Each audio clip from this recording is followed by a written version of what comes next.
Crônicas do Amanhecer. Por Feijão, Centro Espírita Allan Kardec de Balneário Gaivota. Balneário Gaivota, 27 de outubro de 2024. Tiago Abravanel viu Silvio Santos comprando tabuleiro Ouija na internet. Tiago Abravanel, de 36 anos, declarou no domingo, 18, que já viu o avô, Silvio Santos, 1930-2024, comprando um tabuleiro de Ouija na internet. Segundo o ator, nos últimos anos, o apresentador descobriu a internet e aproveitava para comprar tudo o que viesse à mente. Agora, mais pro fim, ele descobriu a internet. Ele estava na internet fazendo compras online. Ele comprava as coisas mais inusitadas. Tipo aquele tabuleiro que tem as letras, e aí você conversa com o copo, meio místico, contou Tiago Abravanel, referindo-se ao tabuleiro de Ouija, em entrevista ao Fantástico, da Globo. Acredita-se que o tabuleiro de Ouija há cerca de 100 anos.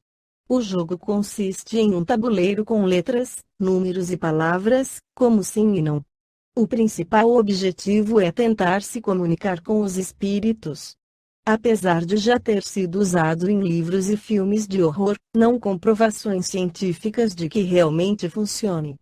No livro Instruções Práticas sobre Manifestações Espíritas de Allan Kardec, que depois foi substituído pelo Livro dos Médiuns, o codificador afirma que primitivamente foi usada a mesa como meio de correspondência, unicamente por ser um objeto cômodo, pela facilidade que se tem de sentar-se em sua volta e por ser o primeiro sobre o qual se produziram os movimentos que deram lugar à expressão burlesca de dança das mesas.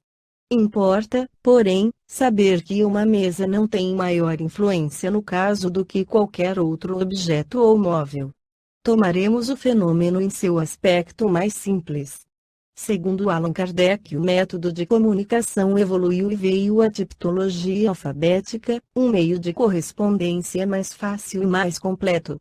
Consiste na designação das letras do alfabeto por um número de golpes correspondente à ordem numérica de cada letra, e desta maneira, formam-se palavras e frases.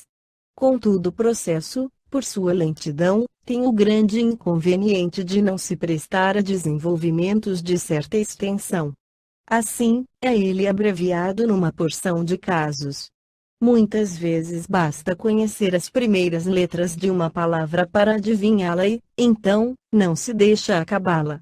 Na dúvida, pergunta-se se é a palavra que se supõe e o espírito responderá sim ou não, pelos sinais convencionais. A tipologia alfabética pode obter-se pelos dois modos que acabamos de indicar, os golpes vibrados pela mesa e os que se fazem ouvir na substância de um corpo sólido. Para as comunicações um pouco sérias preferimos o primeiro processo por duas razões: uma é que, de certo modo, ele é mais manejável e há um maior número de pessoas com essa aptidão, o outro diz com a natureza dos espíritos. Na tipologia íntima os espíritos que se manifestam são, em geral, os chamados espíritos batedores, levianos, por vezes muito divertidos, mas sempre ignorantes. Podem ser agentes de espíritos sérios, conforme as circunstâncias, mas em geral agem espontaneamente e por conta própria.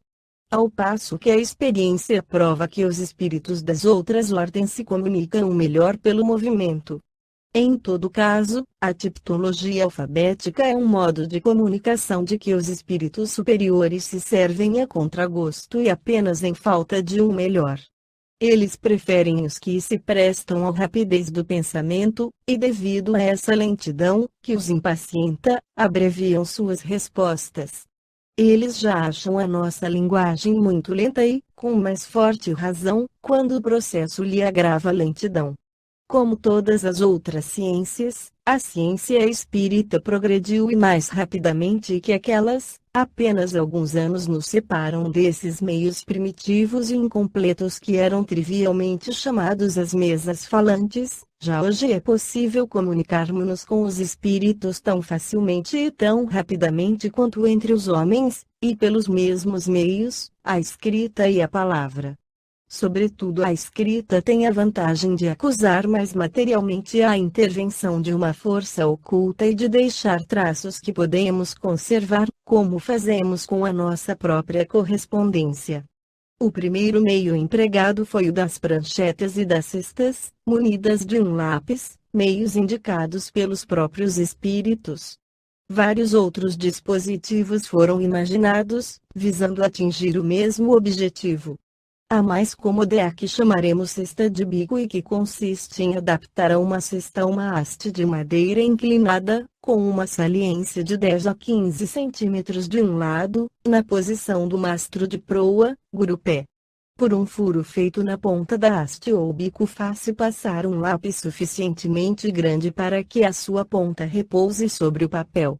Pondo o médium os dedos sobre a cesta, todo o aparelho se agita e o lápis escreve como no caso anterior, com a diferença que a escrita é em geral mais legível, as palavras separadas e as linhas não são mais em espiral, seguem como na escrita comum e o lápis passa por si mesmo de uma outra linha. Assim se obtém dissertações de várias páginas, tão rapidamente quanto se fossem escritas à mão. Como todas as outras ciências, a ciência espírita progrediu e mais rapidamente que aquelas. Apenas alguns anos nos separam desses meios primitivos e incompletos que eram trivialmente chamados as mesas falantes. Já hoje é possível comunicarmos-nos com os espíritos tão facilmente e tão rapidamente quanto entre os homens, e pelos mesmos meios, a escrita e a palavra. Sobretudo a escrita tem a vantagem de acusar mais materialmente a intervenção de uma força oculta e de deixar traços que podemos conservar, como fazemos com a nossa própria correspondência.